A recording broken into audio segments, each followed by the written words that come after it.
হু হু হু হু হু বন্ধুরা, এই দেখো, মা আমাদের জন্য আর নাতিদের জন্য কেমন স্প্রিং ক্যাবেজ রোল একদম বানিয়ে ফেলেছে ঘরে। দেখবে, এই দেখো কেমন ক্রাঞ্চি হয়েছে। একদম তোমরা এভাবে বাড়িতে বানাও, আর বাচ্চাদেরকে কিন্তু একদম এই ডিসেম্বরের ছুটিতে ঘরে সারপ্রাইজে ভরিয়ে রাখো বন্ধুরা। এনজয় করো শীত, আর খুব ভালো থাকো। আর আমাদের ভিডিও কেমন লাগছে জানিয়ে কিন্তু ভুলো না। বাবা, মা কিসের এত জোগাড় যন্ত্র করেছো? এই যে হ্যাঁ, ক্যাবেজ রোল হবে আজকে, ক্যাবেজ স্প্রিং রোল। আচ্ছা, বাবা, আচ্ছা, কি কি জোগাড় করেছো বলো। এই যে প্রথমে একটু আটা ময়দা মিশিয়ে একটু তেল চিনি লবণ দিয়ে ওটা মেখেছি। হ্যাঁ, আর এই সবজি ক্যাবেজ, তারপরে ওই ব্রকলি না ওটা? ব্রকলি, হ্যাঁ, ব্রকলি, আলু, বিট, গাজর, পেঁয়াজ, আচ্ছা, সবকিছু ধনে শ্রেডেড পাতা করে নিয়েছো, সব ধনে দিয়ে, পাতা, আর বোধহয় একটু আদা রসুন কুচি করছো, তাই হ্যাঁ তো? হ্যাঁ, দিয়ে মশলা মাখিয়ে এবার রোলটা বানানো রোলটা হবে। বানাবো। আচ্ছা, চলো নেক্সট প্রসেসে তোমাদের সঙ্গে দেখা হচ্ছে। থ্যাংক ইউ মা। আদা আর রসুন ক্র্যাশ করছো নাকি মা? হ্যাঁ, আচ্ছা, এখানে রসুনটাও ক্র্যাশ করে নেওয়া হচ্ছে। আদা রসুনটা এই ক্যাবেজ পুরের মধ্যে চলে যাবে। বাবা, একে একে এটার মধ্যে সবকিছু, মা এখানে ক্যাবেজ নিয়ে নিয়েছো, একে হ্যাঁ, একে সমস্ত সবজিগুলো নিয়ে নিবে, তাই তো? হ্যাঁ, এবার আলু দিয়ে দিয়েছো, হ্যাঁ, একে একে সব সবজিগুলো দিয়ে দিচ্ছ, দিয়ে নুন দিয়ে এটাকে তুমি একটুখানি স্ম্যাশড করবে হাতের সাহায্যে, তাই তো? হ্যাঁ, আচ্ছা, ওই জলটা মানে বের করে নিতে হবে, হ্যাঁ, না হলে রোলগুলোতে অসুবিধা হবে রোলগুলো করতে। হ্যাঁ। এটা কি মানে কড়াইতে প্রিপারেশন হবে, নাকি এই সমস্ত মশলা আর ইয়ে দিয়ে মাখিয়ে একবারেই কাঁচাই থাকবে মোমোর মতো? হ্যাঁ, কাঁচাই থাকবে। আবার ওটাকে ভাপ দেবো। ভাপ দেবে? হ্যাঁ, আচ্ছা, আচ্ছা, রুটি পাতলা করে বেলে হ্যাঁ, ওর মধ্যে দিয়ে ভাপিয়ে নিতে ভাপিয়ে হবে। নেব। আচ্ছা, আচ্ছা, বুঝতে পেরেছি। হুম। চলে যাচ্ছে নুন আন্দাজ মতো। এই যে এখানে মাখামাখি চলছে, একদম বিশাল সবজির মাখামাখি।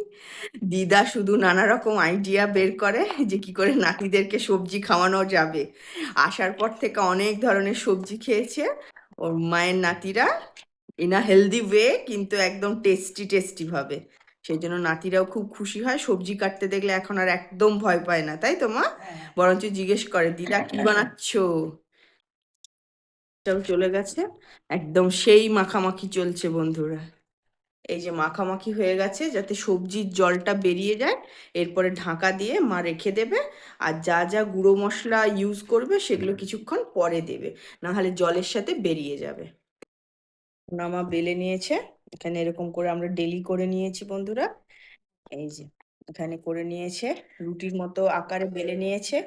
এরপরে এই করে রাখা সালাডটা ক্যাবেজের দিয়ে দেওয়া হলো। এরকম করে হাতের সাহায্যে তোমরা রোল বানাবে।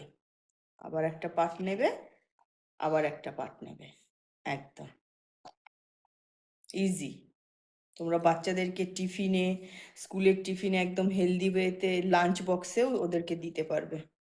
একটুখানি জলের সাহায্যে এন্ড পোর্শনটা, এন্ড এজটা তোমরা একটু এরকম ভাবে একটুখানি গ্লুয়ের মতো চিপকে নেবে জলের সাহায্যে, দিয়ে একটা নাইফের সাহায্যে এইভাবে সমান করে কেটে নেবে।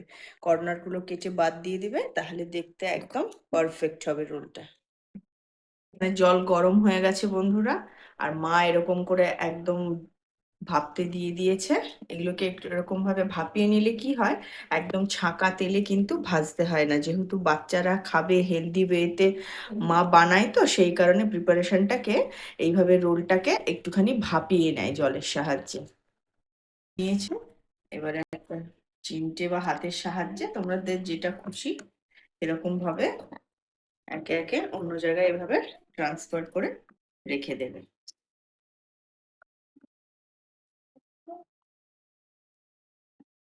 এক্সেসিভ গরম, কিন্তু একটুখানি সাবধানে তোমরা করবে, না হলে কিন্তু আবার ঘাঁটাঘাঁটি হয়ে যাওয়ার চান্সেস আছে। অল্প করে হাতে জল নেবে, তারপরে এইভাবে অন্য জায়গায় একটা ট্রান্সফার করে করে রাখবে। একটু সাবধানে ট্যাক্টফুলি কাজটা কিন্তু করতে হবে।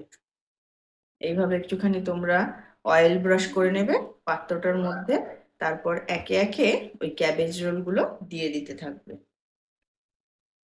একে একে ক্যাবেজ রোলগুলো এইভাবে সাজিয়ে দেবে, আমি তিনটেই দিচ্ছি, আমাদের এটার মধ্যে তিনটেই খুব ইজিলি ভালো মতো হবে। বেশি করে একটুখানি গেঁজাগেঁজি করে দিলে কিন্তু নষ্ট হয়ে যাবে, চিটে যাবে। আর উপর থেকে এরকম ভাবে একদম সুন্দর করে আবার একটুখানি অয়েল ব্রাশ করে দেবে, ব্যাস। তাহলেই কিন্তু একে অপরের সঙ্গে আর একেবারে লেগে যাবে না।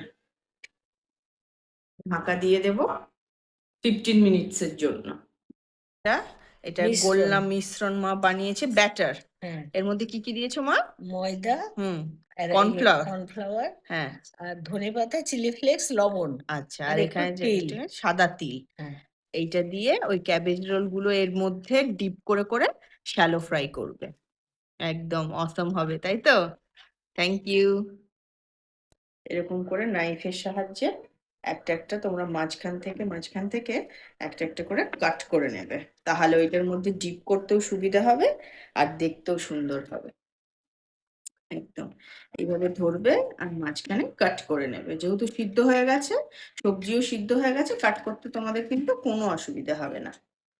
তোমার সাদা তেল দিয়ে দিল, অল্প শ্যালো ফ্রাই হবে, ডিপ ফ্রাই তো হবে না, খুব বেশি তেল দেবে না।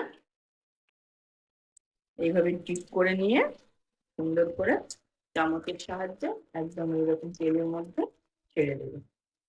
একে একে এরকম তেলের মধ্যে তোমরা শ্যালো ফ্রাই করে নেবে, ব্যাস। আর কি, তোমাদের বাড়ির পুজোদেরকে এইভাবে কিন্তু শান্তও রাখতে পারবে আর সারপ্রাইজও করতে পারবে বন্ধুরা।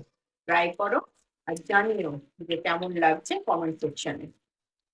সুন্দর এইভাবে ভাজা হচ্ছে একে একে।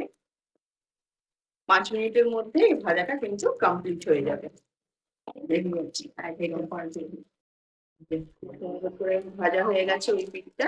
এই দেখো, উল্টে দিলাম। এরকম করে একে একে আমরা এগুলো উল্টে নিতে থাকবো। সমস্ত কিছু উল্টে দিয়েছি, কেমন সুন্দর দেখতে হয়েছে দেখেছো? মনে হবে একদম মোগলাই পরোটা। এই আর দেখো, করবো না কিছু না। এইভাবে ছেঁকে ছেঁকে তুলে নেবে। অল্প তেলেই কিন্তু এরকম সুন্দর ক্রিস্পি করে একদম ভাজা হয়ে যাবে বন্ধুরা। একদম মনে হবে যেন মোগলাই করেছো, কিন্তু ক্যাবেজ স্প্রিং রোল।